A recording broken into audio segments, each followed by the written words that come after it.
Hello, and I've got here for you today this Laika motorhome integrated, looks rather sleek, 740 centimeters in length, and it is 121,000 euros. There's the dimensions: 225 width, 296 in height. It's got 3 potential beds. 2 of them are options. Obviously we've got the bed at the back, so 2 different sizes, and we'll have a look at that when we get there.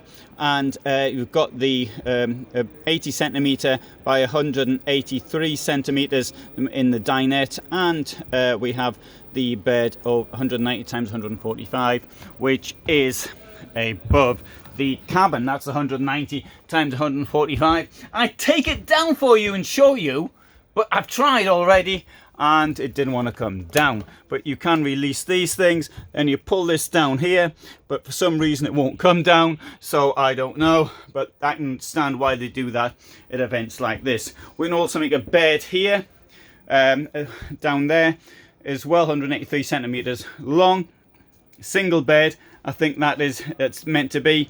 And at the back as well, we have got this layout. One side is 4 centimeters longer than the other side, and that really is what motorhomes can offer. You can't get something like that in a domestic bed, but you can get it in a motorhome. And the reason for that is not only for when it's you get taller people, it means that you put the shower, so it's a toilet or the shower, in different positions to allow the bed to be that size. Anyway, to pull myself up into this bed, it's quite high, so what I'm going to do is I'm going to pull this thing here out.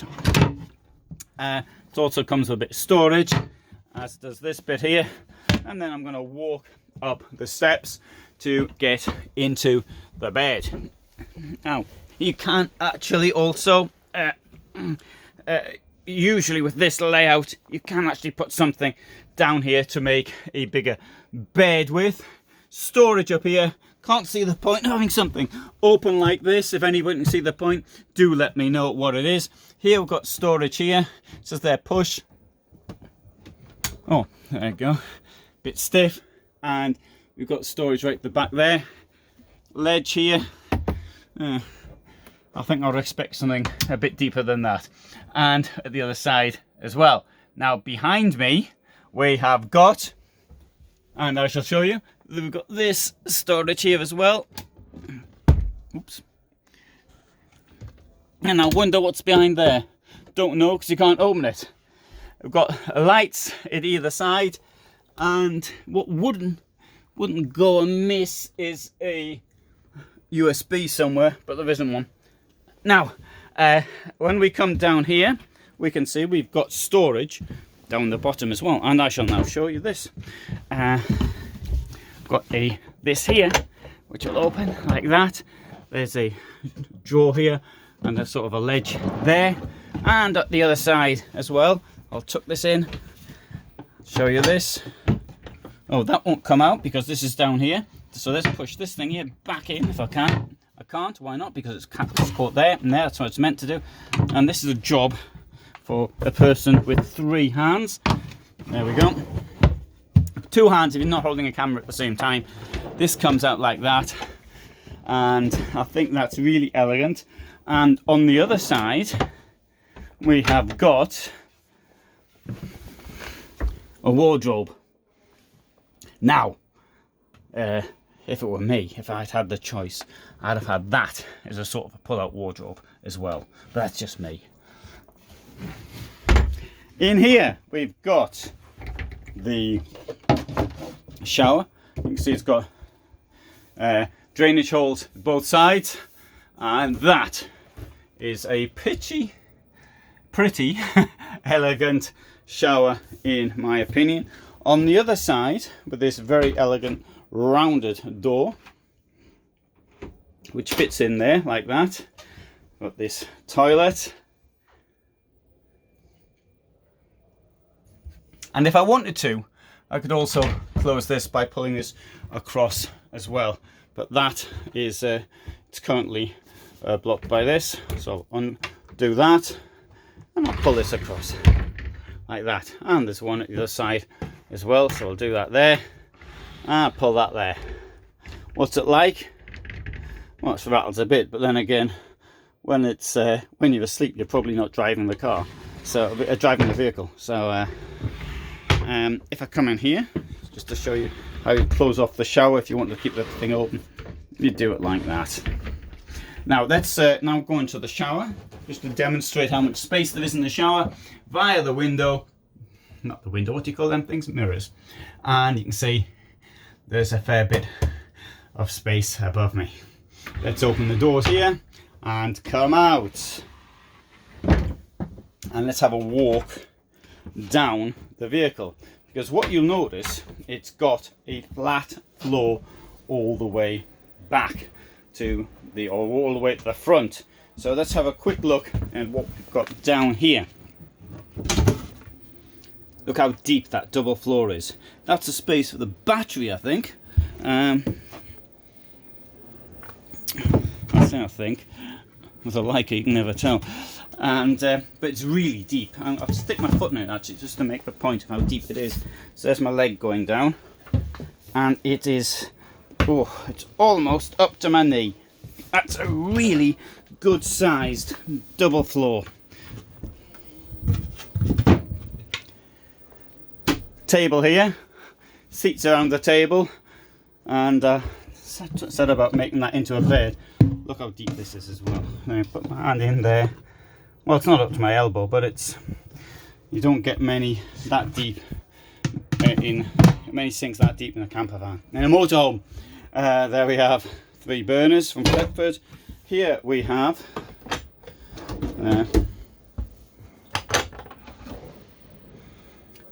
Hymer Group uses these same in all of its vehicles. The design on the outside may be different, but the base model of all its drawers are the same. Unlike these things, these are just used in Laika.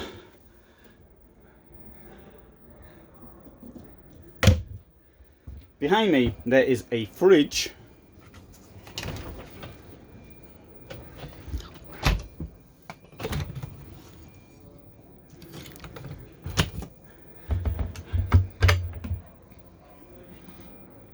Right, what I'd like to say now is maybe 1 or 2 of the good points. I think I like the double floor. That's the #1 outstanding point for me. Design, it depends on what you like. For me, the design works, but I do not like these openings at all. I fear that they may break. Maybe they won't. I've got no evidence for that whatsoever that they will break, so please bear that in mind. But I feel as though that, it just seems a bit, it seems as though like a bit of bubble gum has been stuck on there with somebody's written push on it. The seats here, there's another thing, actually I don't like this, but these seats actually will turn round. I can't demonstrate it because somebody's going to have to hold the camera. But you can make the seats in all vehicles have to be forward facing. So that is why you have to do a little bit of fiddling around with that to make a forward facing seat if you want to drive in that direction. There's a door over this side. You might think that's great, you may not think, you may think it's unnecessary. Personally, I'd rather be without it, but I know I'm in a minority on that one. Down here, to me, this looks a bit odd. I like the sides to be the same as the front there, so it's like integrated. It looks as though it wasn't sort of put in at the last moment. That's the way I feel about it. Let's go and, you know my comment on that. I mean, it's nice, but I think I've done it slightly differently. And let's have a look in here, the garage, which is open. Oh, now isn't that brilliant? So there's the seat. There's the seats I mentioned, and this is this is the pièce de résistance in this vehicle. Oh, stacks of space here. Oh, the bed, you can move it up. No, sorry, you can't move the bed up and down. What am I saying? What's this for? Forgotten. I'm not going to touch it. It'll be in the description, whatever that is. And look at this. Yeah, I do like. I like the way this has been designed. Although I think I'd like some internal access to these bits as well. I think. Let's have a look what's down here. If I can open it. Just got more storage down there. Hey, this is as garages go. This is pretty brilliant. And I think it's 250 kilos in the back here.